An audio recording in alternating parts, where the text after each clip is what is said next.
ദുരന്തബാധിതർ നടത്തുന്ന സമരത്തെ അടിച്ചമർത്താൻ പോലീസ് ശ്രമിക്കുന്നുവെന്ന് കൽപ്പറ്റ എംഎൽഎ ടി സിദ്ദിഖ്.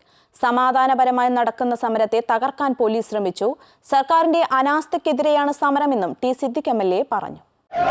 ഇവിടെ സത്യത്തിൽ ഒരു വളരെ സമാധാനപരമായി നടന്ന സമരം, ഒരു അക്രമം ഇന്നലെ വൈകുന്നേരം 3 മണിക്ക് ആരംഭിച്ച സമരം ഒരു പ്രശ്നമില്ല, വളരെ സമാധാനപരമായി നടക്കുകയാണ്.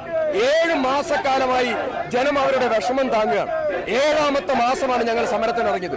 ഈ സമരത്തെ പൊളിക്കാൻ പോലീസിനെ ഉപയോഗിച്ച് പൊളിക്കാൻ പോലീസ് കൈപിടിച്ച് ഉള്ളോട്ട് കയറ്റുക. പോലീസിനെ കൈപിടിച്ച് കയറ്റാൻ പോലീസിനെ ജോലി ഏൽപ്പിച്ചിട്ടുണ്ടോ? അങ്ങനെ ഏർപ്പാടുണ്ടോ? സമരത്തെ പൊളിക്കാൻ പോലീസിനെ ഉപയോഗിച്ച് ഭരണകൂടം ഗൂഢാലോചന നടത്തുക, അങ്ങനെയൊന്നും നടക്കില്ല. ദുരന്ത ബാധിതർ നേതൃത്വം കൊടുക്കുന്ന സമരമാണിത്. ഈ സമരം പൊളിക്കാൻ ഒരു ശക്തിയെയും അനുവദിക്കുന്ന പ്രശ്നമില്ല.